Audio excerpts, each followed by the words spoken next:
feed then. Oh, no, that's cool, bro. That's cool.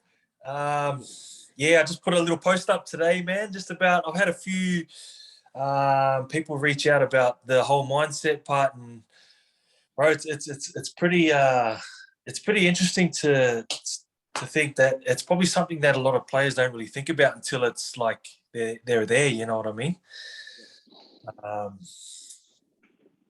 But no, it's good, bro. It's good. How are you? Yeah, good, mate. I'm great. I'm appreciative that you've given me your time. You know, you're especially busy with your gym stuff and launching this new mindset stuff, mate. I'm appreciative that you've given me your time to have a chat. No, that's cool, man. That's cool. I think what you're doing is awesome, bro. You know, obviously trying to get the game going on over there in the WA, but bro, it's good, man. I really, to be honest with you, I support a lot of other people and companies that are trying to do good things for not only the game but for the athletes as well, just to sort of give them an opportunity. And I suppose which is why I jumped at the opportunity, bro, to be able to have this chat with you. Yeah, no, I really appreciate your time, man. I know you're a busy man, so yeah. I mean, we'll jump into this interview. I know your time's pretty short, man. We'll get it over and done with, so you can get back to your mahi, get all your stuff. So you played over 200 first grade games. You started the Bulldogs, Parramatta, Melbourne, and then you jump over to Castleford, man. You played 5 games or so for New Zealand, and then you end up playing for Samoa, representing your heritage as well. Both of them being your heritage. Like when you go back to playing for the Bulldogs, do you remember your debut game against the Warriors? I do, bro. I think every player would always remember their first game, their debut game. So yeah, bro, it's clear as day for me. All I remember is running out there and looking at the Kiwis and guys that I admired as a kid playing for New Zealand, and it was a game to remember, bro. I had, obviously being a half, you got back rowers running at you all game, and I remember I had Wairangi Kopu as my back rower and running against me. And funny story, bro, I made my first tackle and it was against him, and I sort of, being a young cocky kid, you're sort of like, saying to them, yeah, is that all you got? Is that all you got? And I remember his reply was, I hope you got your shoulder pads on because I'll be coming at you all game. Nice. And before you know it, bro, he was running at me all game, and it definitely, I suppose, put me back in my place and sort of, I suppose, made me appreciate where I was and just to be able to play against them guys, Oh, absolutely, mate. Yeah. With your NRL career, mate, what have you taken out of your NRL career that's made you into the man that you are today? Yeah, look, bro, it's probably the mindset part, bro. If I'm being honest, which is probably why I'm trying to push it recently. I sort of feel like that my experience in the rugby league world, mental side of things, definitely played a part in how I look at life. I take all those aspects that I learned during my career and I'm applying it to what I'm doing now. Also, just that resilience part, obviously the training side of things, as a kid, you don't think of, you just want to be that first grader, or you want to be that superstar, or you want to be famous. And a lot of hard work goes into that. And I think, that's why the mental aspect of things is a very big part that I apply now in my day-to-day life in terms of commitment, dedication, and just being consistent with whatever I'm doing in life. It's doing it well and doing it properly, and by doing that, I suppose good things will come. Yeah. That's it for me. I think just I suppose as athletes, as a professional athlete or even a rugby league player, I find that we're very, high goalie driven type of people, and it's probably something that I think can be both a curse and a blessing. I think it being a blessing in a way where, we always strive to be better and to do something greater than what we settle for, if that makes sense. Which for me now, it's trying to be the best possible coach that I can be to help other aspiring rugby league players as much as I can. But at the same time, it can be a curse, bro, in terms of not being able to fulfill that feeling is scary and can be very daunting for me, and I suppose for other players. And it can sort of go the other way. Yeah. But I'm really enjoying it at the minute, man. I'm enjoying the new life after footy and trying to find that next bigger purpose. As I believe that, rugby league doesn't that's not my identity, and it's probably something I don't want to sort of be identified with, as opposed to someone who's a good person and wanting to help others. Yeah, definitely. You mentioned in your Instagram story that you just posted up today, the three coaches that you admire: Bellamy, Bennett, and Steve Folkes. Not just for their footy brain, but their people management. I'd throw another one in there in Trent Robinson. Sorry, with what he's been able to do with the Roosters, are these the sort of people that you have spoken to recently to get your mentoring ship going, or? To be honest with you, bro. Well, firstly, yeah, the three that I mentioned, I obviously crossed paths with them during my career. Obviously, I was very, very fortunate to have one of them at the start of my career, and Steve Folkes, and then one at the end of my NRL career with Craig Bellamy. I crossed paths with Wayne Bennett in 2008 New Zealand camp, which was probably my last New Zealand Kiwis camp. So I was pretty disappointed in that way, where I only got to have 1 or 2 weeks with him in the New Zealand camp. But man, it was enough in those 2 weeks to sort of understand what type of man he was and what type of coach he was. And then Trent Robinson, I'm sure I haven't had personal experience with him, but based off what I've heard and what I've read, yeah, definitely, man, you're not wrong when you say that he's one of those guys as well, who understands the person as opposed to the athlete. But in saying that, it's like I was very lucky because Steve Folkes, one thing they all had in common is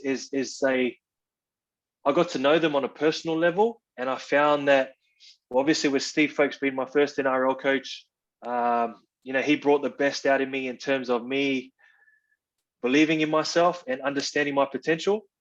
And then you had Craig Bellamy at the back end of my NRL career, which was, to be honest with you, bro, I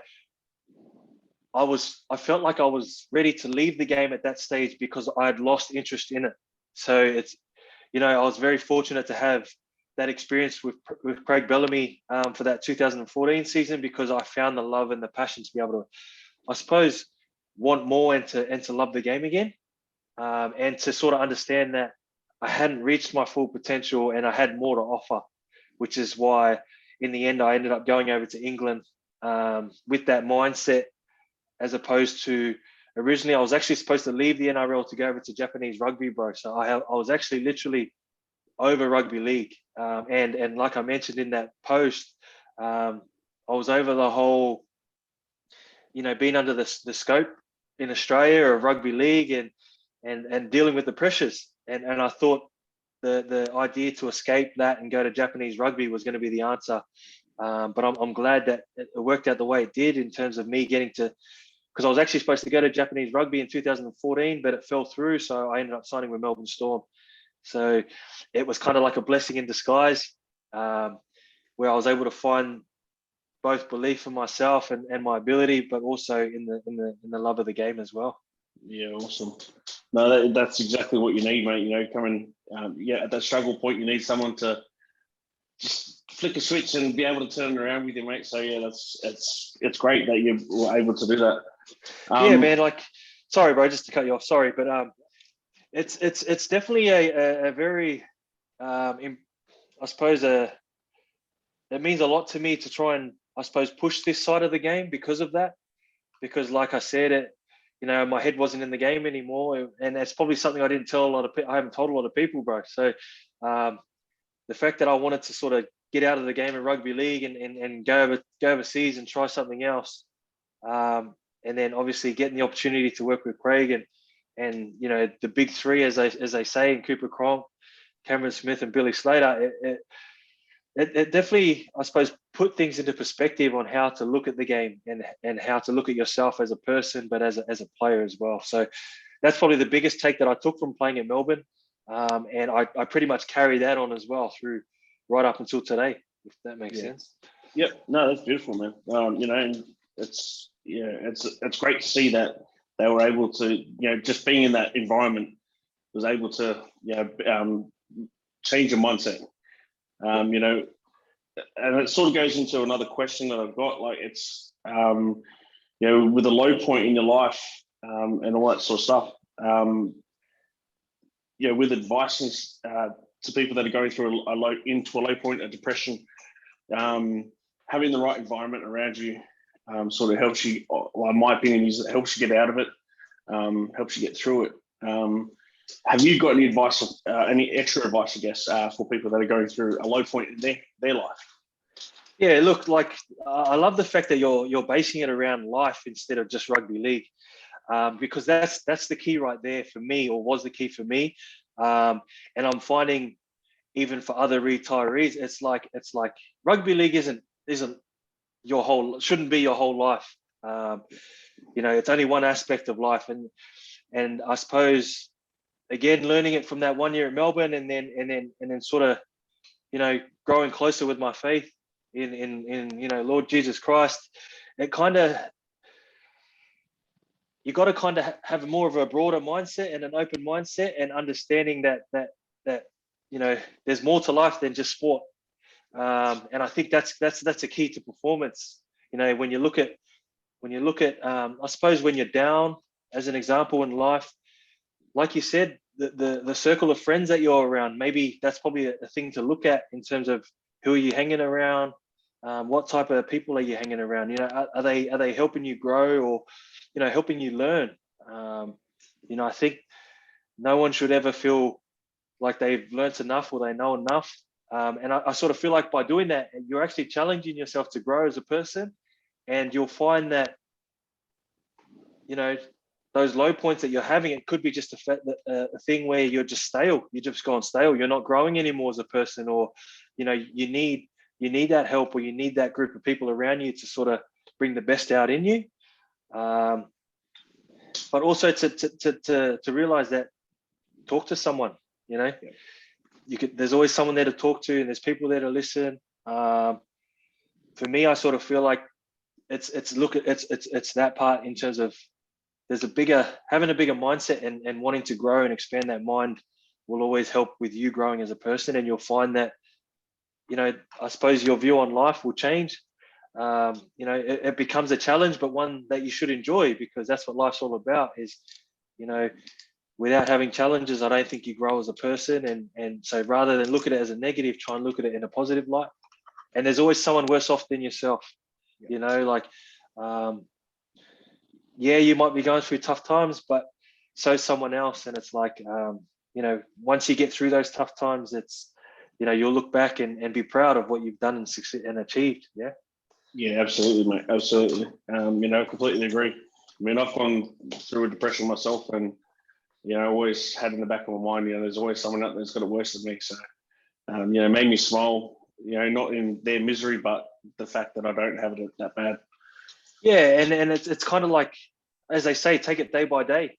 You know, little baby steps. You know, little increments collectively make a big outcome type thing. That's the way I look at it. So, you know, just take it day by day, and I suppose do what makes you happy. I think people forget we're caught in a society where we're trying to impress other people, make other people happy, but we forget about the number one, and that's ourselves. So.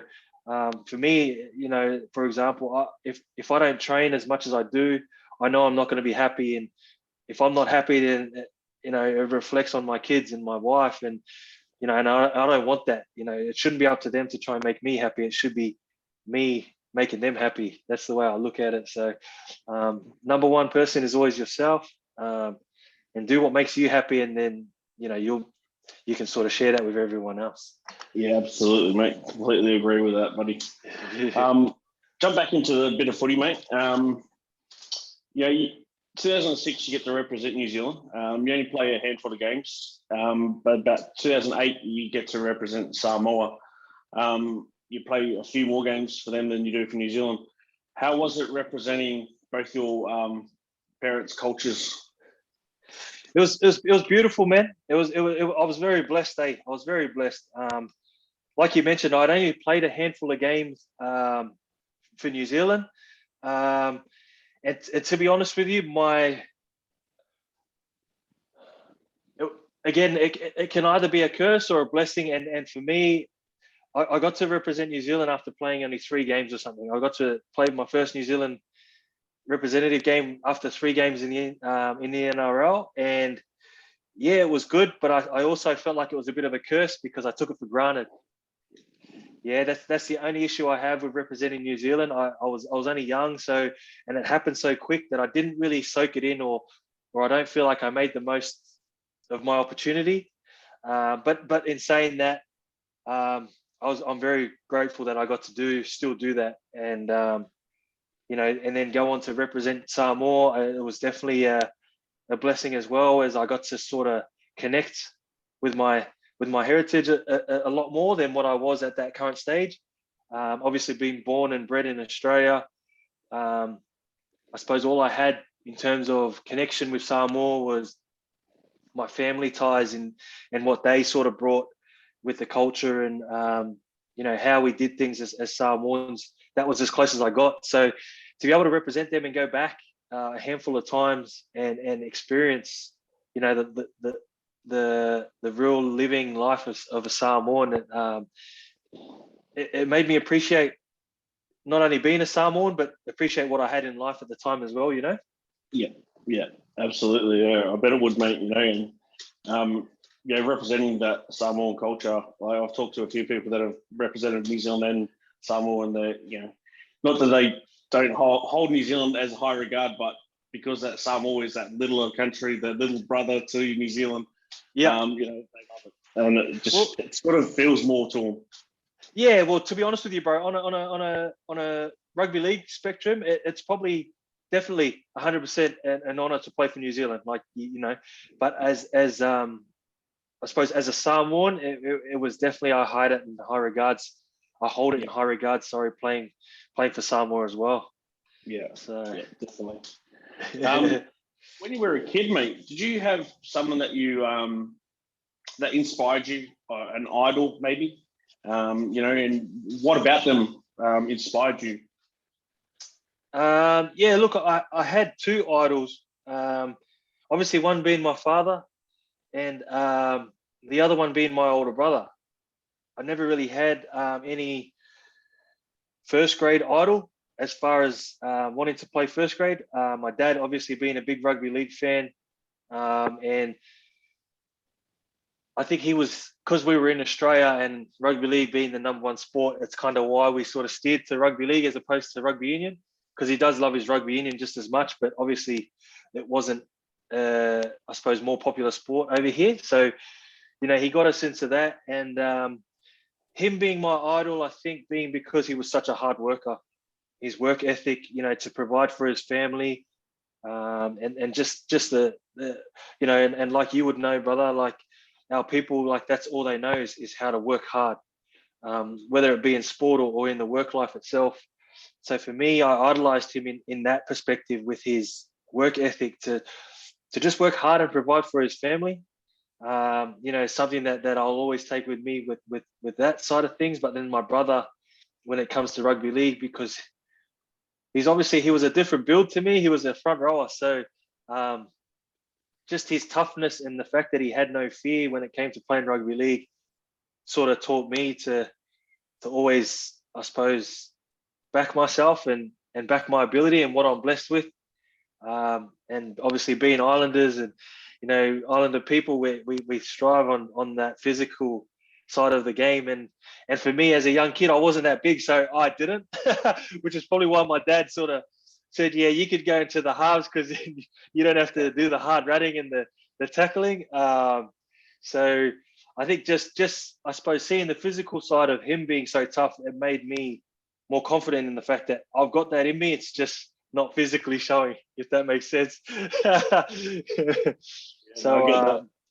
That's I'd have to say those two, brother. Like it's not really any first grader at the time. It was just my family. Yeah.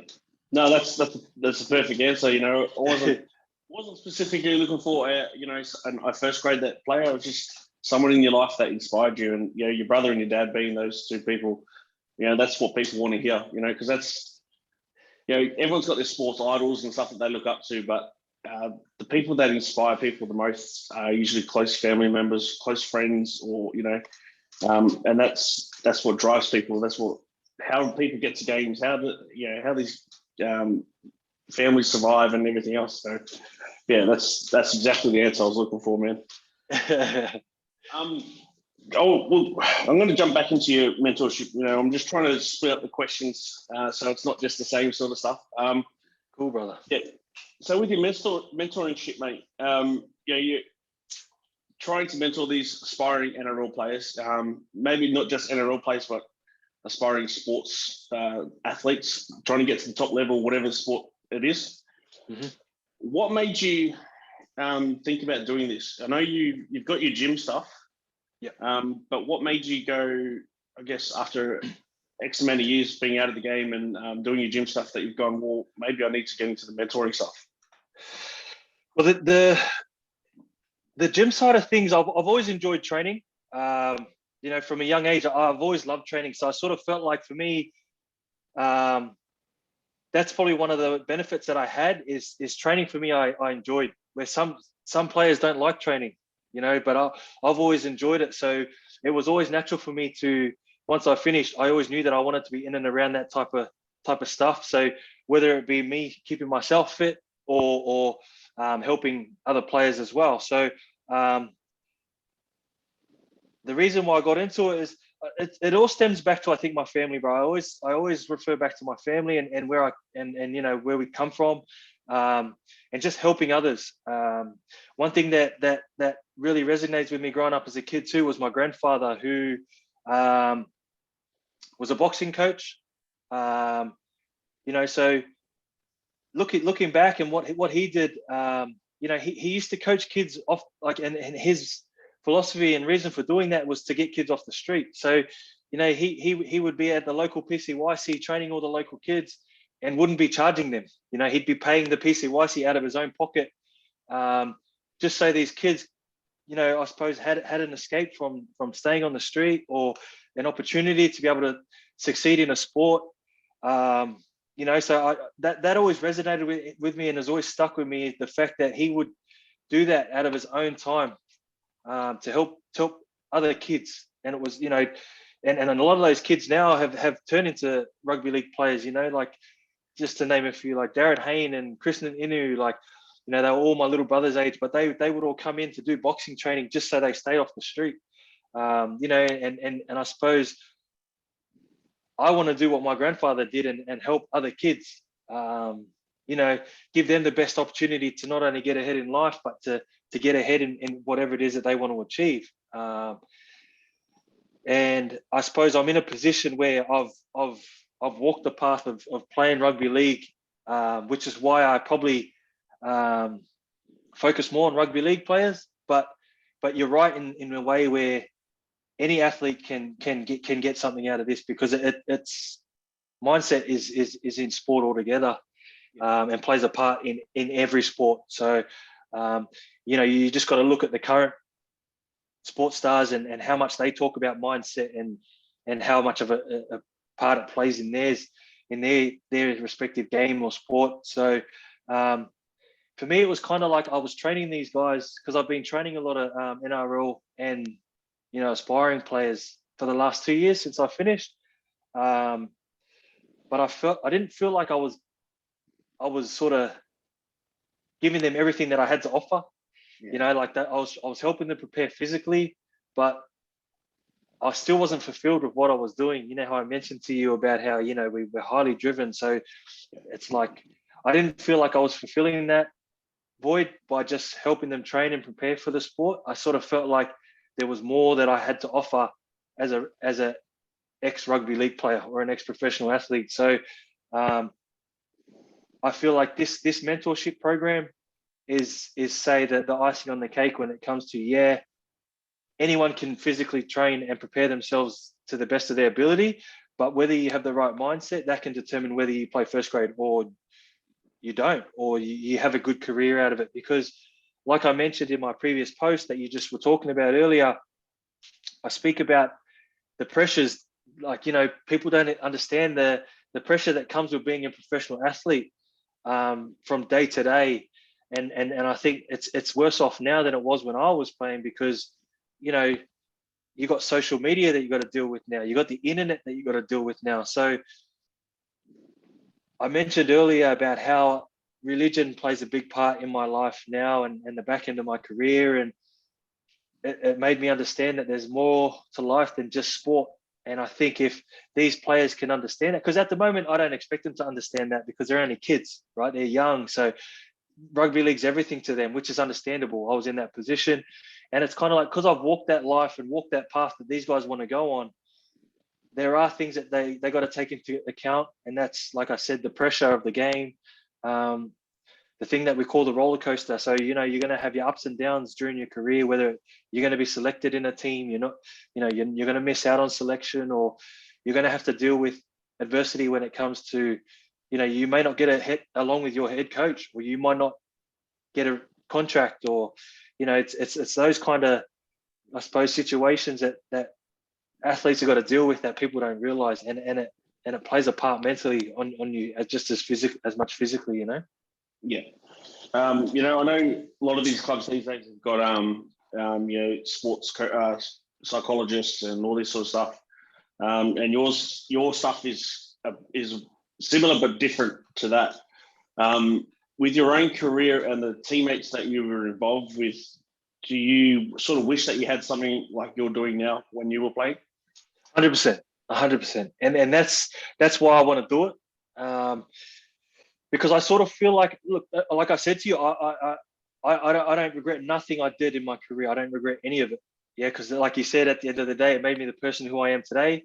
If I didn't go through those struggles, I probably wouldn't understand or appreciate or even be where I'm at today, where I'm able to share this with these other guys. So, definitely, man. I honestly wish that I had this guidance in terms of, because I probably could have made more of a career. Like, don't get me wrong, I'm very grateful of what I've achieved, but again, it's that drive, it's that wanting to succeed and have more, or accomplish more than what I already have. And I sort of feel like that's, I just feel like I'm in a very fortunate position. Like I say to a lot of people, like, oh, these guys are lucky that they got this program, but I feel just as lucky that I'm able to help them. It makes me feel like I'm doing. It's trying to search for that purpose for me now that I'm not playing, and I feel like that purpose is, why hold all this in, all this knowledge, all this experience that I have, why hold it all in within myself when I can share it with, I suppose, as many as I can. If I can help one person, then I know that I'll go to bed at night knowing that I've fulfilled what it is I want to fulfill. Yep, absolutely. No, I completely agree, mate. That's awesome to hear. With you doing this sort of stuff, what's going to be entailed? Are you going to, like, obviously the guys in, because you live in Sydney yourself, the guys in Sydney, or the people that you see in Sydney or have in Sydney, your customers, is it going to be like face-to-face sort of stuff? Are you going to travel to like Brisbane or even Perth to meet some of these people, or a lot of it? I know a lot of it would have to be over like Zoom, like we're doing now. But sort of what else is entailed with it? Yeah, man. So look, I suppose the end goal is to have this, I suppose, platform for kids to reach out for in the end, right? That's the long-term goal.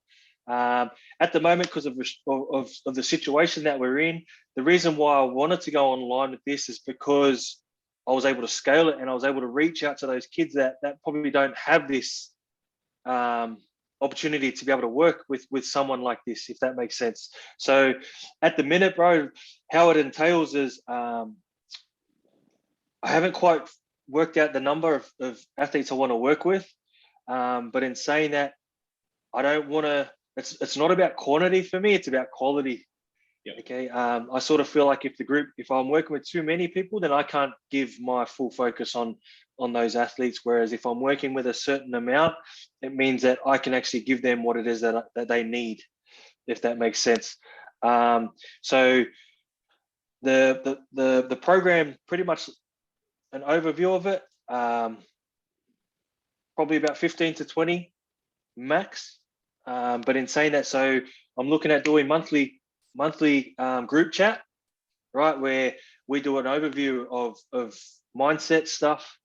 So it's always about the current, I suppose, current stage where we're at during the season. So obviously for now it's preseason.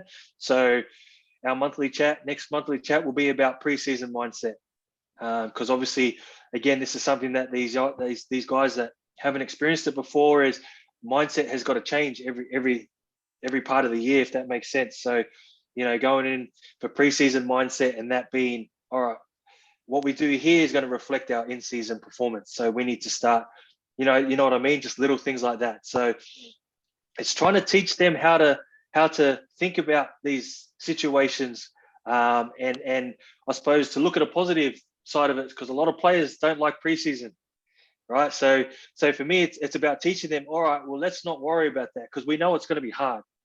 So let's focus on what we can control, and that's what we do from day to day to make sure that we're going to be ready for our in-season performance, right? So turning up every day. Are you turning up every day or every training session, leaving, going home as a better player than what you were when you rocked up? Just having that mindset, and then not thinking too far ahead, knowing that you're going to get flogged tomorrow. Let's not worry about getting flogged tomorrow and it's going to hurt. Let's just focus on being present and worrying about, all right, what are we doing here today? What are we going to do today that's going to make us a better player tomorrow? If you can get them to understand and to think like that, then before you know it, preseason's over. Okay. All right, cool. Now we're into trials. What's our mindset like for trials now? What we should be thinking here is, we're going out there to perform, for coaches, to, I suppose, stamp our authority in the game and let them see what we're all about. Then your mind starts to play tricks on you in terms of, shit, am I ready? Have I done enough in preseason? So what I want to do is I want to essentially hold their hand and take them through the whole season and be like, all right, boys. So that's what those monthly group chats are about. But then I'm going to be having weekly one-to-one chats with these guys. So again, it's okay. We had that chat about we had our monthly chat and we spoke about preseason. Now let's talk about you personally. What do you want to achieve this week? What are we going to do this week that's going to get you one step closer to where you want to get to in a year's time, or to get you ready for the season ahead? So so the monthly group chats are going to be an overall picture, but then there'll be weekly one-to-one calls where we break it down and get even more deeper into terms of more specific of what they need to do to be able to get ahead and, I suppose, be ready for whatever it is that gets thrown at them that week. Yeah. No, that's awesome, man. Like, as an outsider, I mean, obviously I don't know what goes on in the NRL life, but from what I've seen, I can't believe someone hasn't done this sooner, and it's taken you to get on there and go, you know what, no, this needs to be done. I mean, my hat's off to you, mate. Like it's it's a huge step for someone to do this and take on these responsibilities. But you're doing it at the goodness of your heart. Obviously, you're going to get paid for it too. But it's you're doing it because you don't want people to. You don't want to see people fail. You want to see these people succeed. And mate, it's awesome what you're doing. Because like I said, I can't believe someone else isn't doing this or stuff. Maybe there is certain players that are getting mentored by, like for example, Joey Johns goes and mentors certain halfbacks. But you're not just limiting yourself to halfbacks, or you're just going out there and going, whoever wants help, here I am. Yeah, well, like I said to you, man, like the mindset thing doesn't differ for anyone. Your mindset has to be just as strong as my mindset, but it's not like it's anything specific. It's just overall, if that makes sense. And don't get me wrong, I'm pretty sure that there might be a few out there, a few guys or people doing it. See, like you mentioned, for me, I got no degree. I've only got experience. So it's based off what I experienced myself. Yeah. And like I said, if I can help someone, if I can bridge that gap between them making first grade and from being a semi-professional player to a professional player, then that's all I want to do. You know, like I'm happy I've done that. You know what I mean? And I think if they can walk away saying that they gave it all they got and it didn't work out, then so be it. Because like I said to you, sports isn't life. You know what I mean? It's just a matter of giving them the best opportunity they can to fulfill that void. If that's what they want, then I'm here to try and help you as best as I can. Yeah, beautiful. Yeah, no, that's awesome, man. And that's, yeah, like I said, man, my hat's off to you because you know, it's been needed. You know, I think, you know, especially for myself looking over here, Perth being so far away, they need people like yourself that are able to connect with them, so they get that confidence to go, well, we're in Perth, but we can still make it.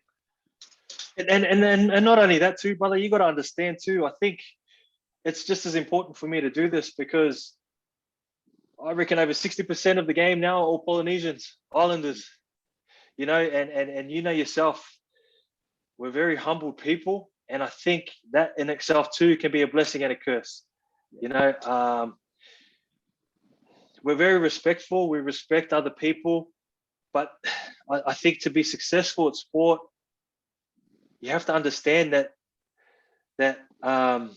it's okay to speak up as an athlete. You know, because as kids, you know, we grow up and we're taught to respect your elders and don't talk back, and that's good. That's all well and good, but they need to learn that. But there is a time and place for that, and I think, you know, because, you know, Polynesians now are starting to realize that, you know, this is an opportunity for us to get ahead in life or to earn good money, and it's like we're built for it.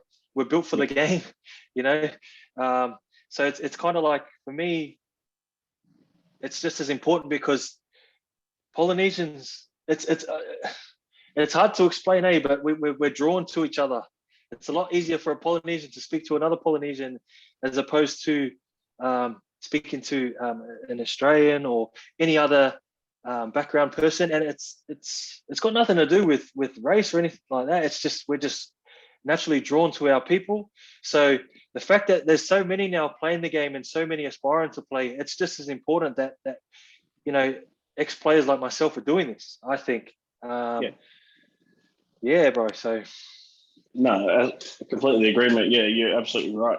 Yeah, the poly boys and girls, they need that Polynesian person to be able to talk to about it. Yeah, that's perfect. With you know, the NRL, so, you know, jumping back into footy again, you know, the NRL having this 17th team come in, the Dolphins, they're not going to want to have 70 an uneven teams for too long, man. What do you reckon Perth's chance of getting an 18th team? Oh, look, bro, that obviously from an outside in perspective, it why wouldn't you? It makes sense. You know what I mean? Like, you want to grow the game, especially in this country. It's meant to be, you know, it is the #1 country for rugby league. Like, you'd think it would only benefit the sport, you know, but it also benefit like guys over in WA. You know what I mean? I'm sure the boys wouldn't mind traveling over there. You know, obviously, it and again, it grows the game. But in saying that, you know, it's the business or the back end side of things that I don't understand. So, you know, for me, it makes sense from a fan's point of view, but whether it can be done due to, I don't know, money and stuff like that, I couldn't tell you, bro. But yeah, I think the more teams, the better. You know, you can always have like a conference comp, you know, like they do in the NBA, like have a New South Wales comp, a Queensland comp, a WA comp, and then the top 4 of each. You know what I mean? It's but yeah, I just don't know the logistics of it, man. Whether it can work due to money or you know, enough people. But it's, you think it'd be good, man. Hopefully one day it does. It'd be good, like you said. Means for kids over there, it gives them more of an opportunity as opposed to having to travel, leave family. Rugby union are doing it, you know. But again, I don't know the logistics of it, bro. I couldn't tell you. Well, I've had a couple of chats with different people as well. A lot of them say, it's the flights, it's 4-5 hour flight to and from Brisbane and Sydney. And, like my argument always is that we want to, the NRL wants to compete with the AFL. Yeah. There's 2 AFL teams over here that do it every second week. So why can't the NRL do it with one team? You know what? Like it can always work, man. Like in that perspective, like if you really want it to happen, I'm sure they can make it happen. Like how long's the flight from Sydney? 6 hours? No, it's only like 4 hours from Sydney, I think, and I think it's a 5 hour flight back. Well, that's the same duration to fly up to North Queensland from Sydney, surely, or like Melbourne. When I was at Melbourne, we had to fly to Brisbane first, and then to it's the same. So I don't know, bro. Yeah, like I said, from a fan's perspective, makes sense. It's the whole money side. I just don't know why they don't. It's I'm sure they got their reasons, but whether they're legit reasons, I couldn't tell you, bro. Fair enough, mate. No, fair enough. Have you got any advice for kids coming up in life these days? Whether it would be sport or just anything in life in general, mate. Kids are struggling with lots of different things these days, a lot of pressures.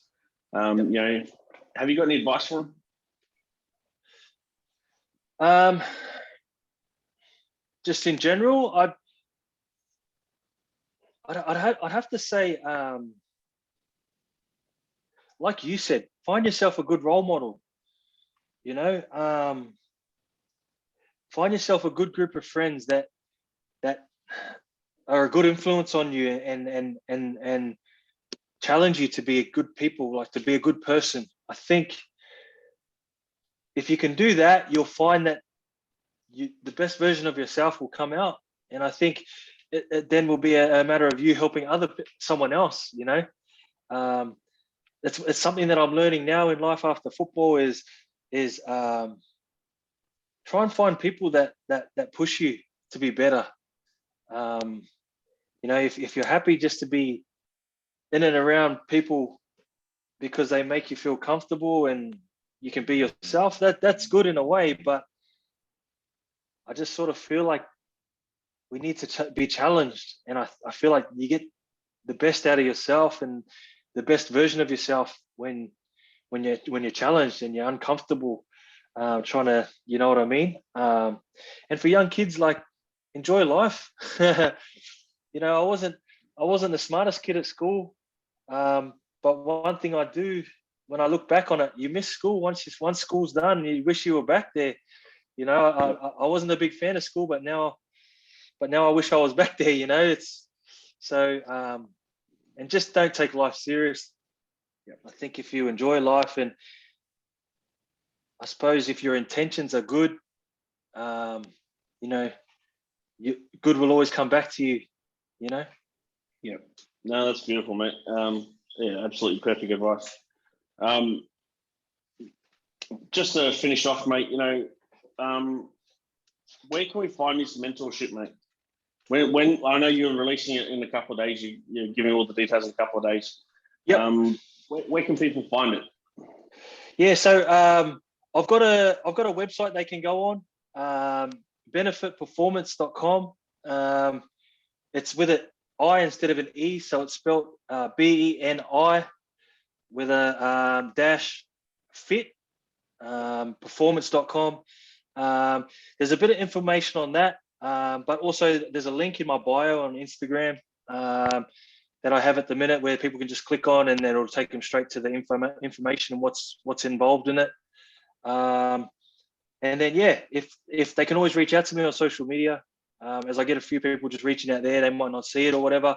I just flick them through the link where they're able to sort of just go on and have a look. And again, I'm always open to speaking to people as well. Like, if they want more information, because I honestly know how much this will help. I've had a lot of current players say how good it is and how much they're going to benefit from this. But like I mentioned at the start, it's kind of hard for them to understand I suppose, the opportunity they have without understanding, without even going through and experiencing it themselves. This is just kind of like giving them a head start to be ahead of the competition, I suppose, and be ahead of other rugby league players their age and in the same position as them. So yeah, if they go on the website, otherwise flick me a DM. Like you said, bro, you've got my thing. I'll follow you back on it too, bro. And you know, just you can always share it, the link, and go from there, bro. Yeah, definitely will be, mate. Your gym as well. Is that just? Do you do anything online with your gym stuff? Yeah, so I got a couple online programs that I do, mobility and strength programs. Now I've kind of pushed them out towards rugby league players and athletes, but I'm actually going to start looking to push it towards just general pop now. Reason being is because, again, I want to help more people, and it's kind of like you don't have to be a professional athlete to train like this. Yeah, you probably find that you'll get results just as much as the rugby league player. The NRL boys are getting results for it, and to be fair, they speak for themselves. So they can always, same thing, go onto their website. As I got programs on there. It's just a little subscription base where they pay $70 a month and they get unlimited programs. You know, and they consist of three sessions a week minimum, depending on what block they're doing or what phase or what program they pick. They could be training 5 days a week in the gym, or you know, they'll probably do 3 a week minimum. But it's based around mobility and strength from day to day, just for day-to-day life as well. Yeah, awesome. Beautiful, man. No, that's all I've got for you, man. Like, I wanted to come on and just chat to you about your mentorship, get that out there, especially on this page. You know, being from Perth, there's a lot of players over here that are wanting to get into the NRL. You know, we've got a few players in the NRL and the WNRL. So yeah, I was hoping to chat to you about that mentorship, mate. So hopefully some of these people that watch it can get on there and subscribe to your stuff and make a better life for themselves, and you can help them out as well. Yeah, awesome, brother. I really appreciate the opportunity, bro. I'm very grateful, man. No, it's all good, mate. I really appreciate your time, mate. So yeah, big loves to your family, mate. And congratulations on this big step in your life, mate. Thank you, bro. Let's continue this connection with you and I too, bro. It'd be good, man. You know, if you got any questions or anything, just text me or reach out. So I appreciate it, man. No worries. Yeah, have a good day, mate. Have a good one. You too. Take it easy, bro.